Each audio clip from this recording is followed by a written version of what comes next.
Colour ಇದೆ ನನಗೆ. ಈ ಕಾಫಿಗೆ ಯಾಲಕ್ಕಿಗೆ ಪಾಲಿನೇಷನ್ ಆಗಬೇಕು ಅಂದರೆ ಅದು ವಾಟರ್ ಇದಿರಬೇಕು. ಅದಕ್ಕಾಗಿ ನಾನು ಮೆಣಸುಕು ಆ ಟೈಮಲ್ಲಿ ನಾನು ಇದು ಮಾಡಿದೆ.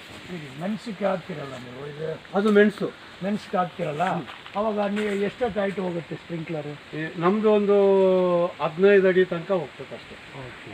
ಓ, ಸ್ಪ್ರಿಂಕ್ಲರ್ ಬೇರೆ ಥರ ಹಂಗೆ ಇದು ಬ್ಲ್ಯಾಕ್ ಪೇಪರ್ ಸ್ಪ್ರಿಂಕ್ಲರ್.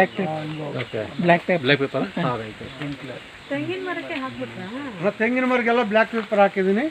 ಅಡಿಕೆಗೆಲ್ಲ ಇಳೆದೆಲೆ ಹಾಕಿದ್ದೀನಿ. ಇಲ್ಲಿ ನೋಡಿ, ಇದು ಇಳೆದೆಲೆ. ಈ ಇಳೆದೆಲೆ ಈಗ ये पान का पत्ता ये क्या हुआ, ये पूरा बगीचा पूरा फैल जाता है. जब बगीचा पूरा जैसा फैल जाता है, साल में हम लोग 2 बार क्लीन करता है. ವರ್ಷಕ್ಕೆ 2 ಸತಿ ಮಾತ್ರ ಕ್ಲೀನ್ ಮಾಡ್ತೀವಿ. 2 ಸತಿ ಯಾವಾಗ ಮಳೆಗಾಲ ಸ್ಟಾರ್ಟ್ ಆದಾಗ ಒಂದು ಸತಿ ಮಾಡಿ. ಈಗ ನೀವು ನೋಡ್ತೀರಲ್ವ, ತೆಂಗಿನ ಮರ ಸುತ್ತು ಹಾಕಿದ್ದೀವಿ ನೋಡ್ರಿ.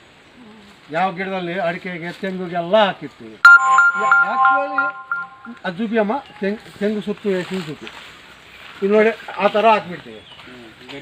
ಹಾಂ, ಈ ಮಳೆಗಾಲ ಆಗೋಗಿದ ಮೇಲೆ ತೆಗಿಯೋದು ಚಿಕ್ಕ ಗಿಡಗಳಿಗೆ ಹಾಕ್ತೀವಿ. ಕಾಫಿಗೆ ಅದಕ್ಕೆ ಯಾಕೆ ಹಂಗೆ ಮಾಡ್ತೀವಿ ಅಂದರೆ, ಈ ಟೈಮಲ್ಲಿ ನಾವು ತೆಂಗು ಹತ್ತಕ್ಕೆ ಕೆಲಸ ಇರೋಲ್ಲ. ನಿಮಗೆ ಈ ಚಿಕ್ಕ ಗಿಡಗಳಲ್ಲಿ ಬೆಳೆ ಬರ್ತಾವೆ. ಮಳೆಗಾಲದಲ್ಲೇ ಅವು ಬೆಳೆಗಳು ಬರೋದು.